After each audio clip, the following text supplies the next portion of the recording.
अगर अपनी mutual fund कहीं भी इन्वेस्ट किया हो तो इस एक प्लेटफॉर्म है जहाँ पे आपने सारी इन्वेस्टमेंट आप एक ही जगह पे देख सकते हो। चलिए इस वीडियो में आप सारी डिटेल इसी में सिखाऊंगा। चलिए वीडियो को शुरू करते हैं।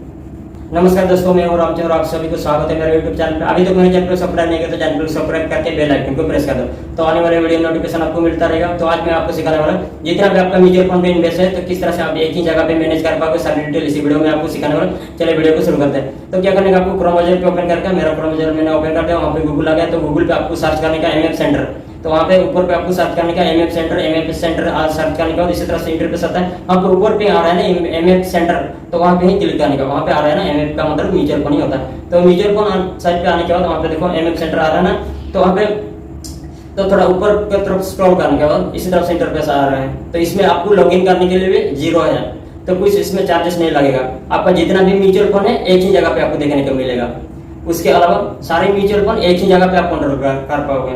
उसके बाद ये भी हाई सिक्योरिटी है, कुछ प्रॉब्लम नहीं होगा आपको। तो चले, तो आपको किस तरह से लॉगिन करने के लिए आपको वहाँ पे आ रहा है ना सिंग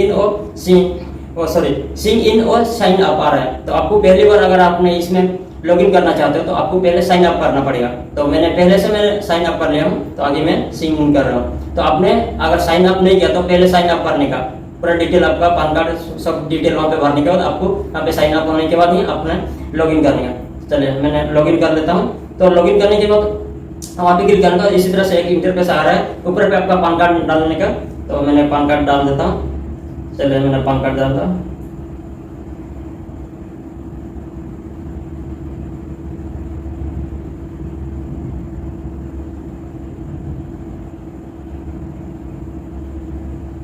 तो आपका पैन कार्ड डालने के बाद नीचे पासवर्ड मांग रहा है ना, अगर आपने पासवर्ड से लॉगिन करना चाहते हो तो पासवर्ड से लॉगिन कर सकते हो, नहीं तो आप OTP से लॉगिन करना चाहते हो तो OTP से भी आप लॉगिन कर सकते हो। वहाँ पे देख रहे हो ना, तो मैंने OTP साइट पे क्लिक कर देता हूँ। तो OTP साइट हो गया, तो मैं OTP से लॉगिन कर जनरेट OTP में क्लिक कर दिया। जनरेट OTP के बाद आपका मोबाइल नंबर पे एक OTP जाएगा। जिस मोबाइल नंबर आपने रजिस्टर किया उसी मोबाइल नंबर पे एक OTP जाएगा, उसी से आप वहाँ पे लॉगिन करना पड़ेगा। तो हमने एक OTP निकाल लिया, तो मैसेज पे जाएगा। तो वहाँ पे देखो एक OTP आ गया, तो इसको हम कॉपी कर लेते हैं। कॉपी हो गया, तो फिर हम वापस साइट पे जाएगा, तो हम वहाँ पे पेस्ट कर देते हैं।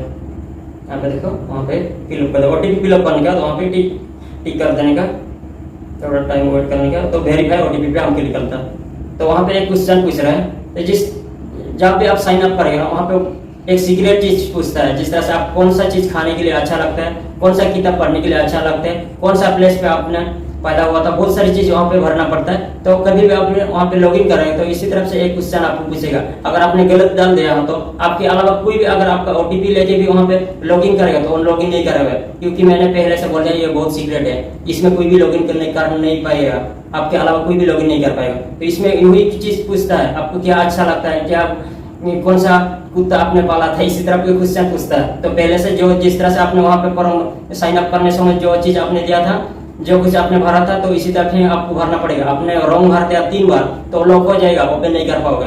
ओपन करने का और दूसरा तरीका आपको अपनाना पड़ेगा। तो आपको क्या करने का, वहाँ पे कुछ नेम मांग रहा है, व्हाट इज दिस नेम है योर पेट। चले, तो मैंने डाल देता हूँ। तो मैंने डाल दिया हूँ। तो इसी तरह से क्वेश्चन आता है, तो अलग अलग क्वेश्चन आएगा। तो एक ही बार आप अगर वहाँ पे लॉगिन कर दिया तो एक क्वेश्चन पूछ रहा है, तो दोबारा और अलग आएगा। तो इसी तरह से वहाँ पे जब भी साइन अप करेगा ना तो 6-7 वहाँ पे क्वेश्चन पूछता है, तो इसी तरह से वहाँ पे भर देने का और सब याद करके रखने का। तो वहाँ पे देखो लॉगिन करने का इसी तरह से इंटरफेस आ रहा है। तो आपने देखो व्यू प्लेटफॉर्म पोर्टफोलियो आ रहा है ना, तो वहाँ पे क्लिक करने का। व्यू पोर्टफोलियो पे आपने जितना भी इन्वेस्ट किया पोर्टफोलियो पे, म्यूचुअल फंड पे सारी डिटेल वहाँ पे शो करेगा, कितना इन्वेस्ट है आपका, कितना लॉस हुआ है, कितना प्रॉफिट हुआ है, वहाँ पे डिटेल आपको दिखाई देगा। तो वहाँ पे देखो, तो इसमें बहुत थोड़ा इन्वेस्ट है इसमें। तो उसके बाद डीमेट होल्डिंग आ रहा है ना, डीमेट होल्डिंग पे क्लिक करने का। डीमेट होल्डिंग वहाँ पे आपका पूरा शो नहीं करेगा, क्यों शो नहीं करेगा, डीमेट होल्डिंग पे आप NSDL भी रहेंगे, CDSL भी रहेगा, तो इसमें कुछ प्रॉब्लम है, दोनों पे भी शो करेगा। लेकिन आपको टी-पिन वेरीफाई करके रखने का, वो भी लॉन्ग टाइम के लिए, तभी वहाँ पे शो करेगा। आपने लॉन्ग टाइम के लिए होल्डिंग करके रखा है तो तभी शो करेगा। आपने अगर 1-2 महीने के अंदर आपने शेयर को बाय करके रखा हो तो टी-पिन वेरीफाई नहीं किया तो वहाँ पे शो नहीं करेगा। लेकिन आपको टी-पिन वेरीफाई करना पड़ेगा और इसको होल्डिंग करके लॉन्ग टाइम के लिए रखने का, तभी वहाँ पे शो करेगा, नहीं तो नहीं आएगा। लेकिन म्यूचुअल फंड पे आप भी इन्वेस्ट करें जहाँ पे आपका यूनिट और पोलियो नंबर आपको मिल गया तो वहाँ पे आपका शो करेगा। यहाँ पे आपका अगर पोलियो नंबर आ गया तो यहीं पे शो करेगा। देखो जितना भी आपका इन्वेस्ट है तो वहाँ पे शो करेगा। तो आप 20 पे है ना, एसेट क्लास पे व्यू डिटेल, वहाँ पे आपको क्लिक करेंगे तो वहाँ पे आपको डिटेल आ जाएगी, जितना भी आपका इन्वेस्ट है पूरा यहाँ पे ऊपर की तरफ करेंगे तो पूरा आपका आ जाएगा, कहाँ पे कितना इन्वेस्ट किया पूरा डिटेल वहाँ पे शो करेगा। तो इसी तरह से आप एक बार यहाँ पे चेक कर सकते हो। यहाँ पे चेक करने का कोई भी लॉगिन करने के लिए चार्जेस नहीं पड़ता, जिस तरह से मैं आपको पहले समय में बोल दिया। तो जब भी आप म्यूचुअल फंड पे इन्वेस्ट कर रहे हो तो वहाँ पे आपको चेक करने का जरूरी है। तो उसके अलावा वो तीनों लाइन आ रहा है ना साइड पे, तो वहाँ पे क्लिक करना, वहाँ पे क्लिक करने का बहुत सारे ऑप्शन आपको देखने वाला है।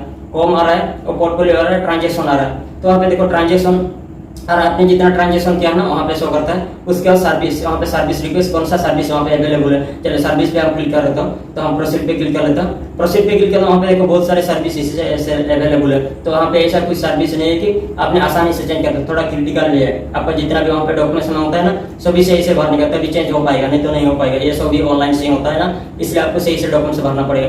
वहाँ पे देखो बैंक का आप बैंक भी अपडेट कर सकते हो। जब भी IFSC कोड चेंज करना चाहते हो तो वहां से चेंज कर सकते हो। जब भी ब्रांच चेंज कर देते हो ना, अगर एक ब्रांच में आपने खाता ओपन किया, पासबुक ओपन किया, तो दूसरा ब्रांच अगर आपने चेंज कर दिया तो उसका IFSC कोड भी चेंज हो जाता है। तभी आपको पहले IFSC कोड चेंज करने का, नहीं तो आपका जब भी रिडीम मारते हैं ना उसी टाइम प्रॉब्लम आ जाता है। जब भी आपने कहीं भी इन्वेस्ट किया तो वहां से अगर आपने नहीं कर पा रहा तो यहीं से आसानी से हो जाएगा। तो आप वहाँ पे क्लिक करोगे तो वहाँ पे देखो आपने जितना भी इन्वेस्ट है ना सारी डिटेल वहाँ पे शो कर रहा है। तो मेरा यहाँ पे नहीं आ रहा है क्योंकि मैंने यहाँ पे ज्यादा इन्वेस्ट नहीं किया हूँ, ये आपको डेमो में दिखा रहा हूँ। तो वहाँ पे देखो सारी वहाँ पर ट्रांजेक्शन रिक्वेस्ट भी आ रहा है, तो वहाँ से भी आप स्टेटमेंट भी निकाल पाओगे।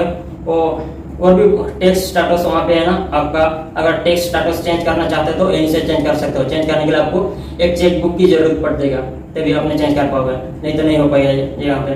तो इसी तरह से नॉमिनी डिटेल, वहाँ पे आपको नॉमिनी भी ऐड कर सकते हो। वहाँ पे बहुत सारे अपने फैसिलिटीज देखने को मिलेगा।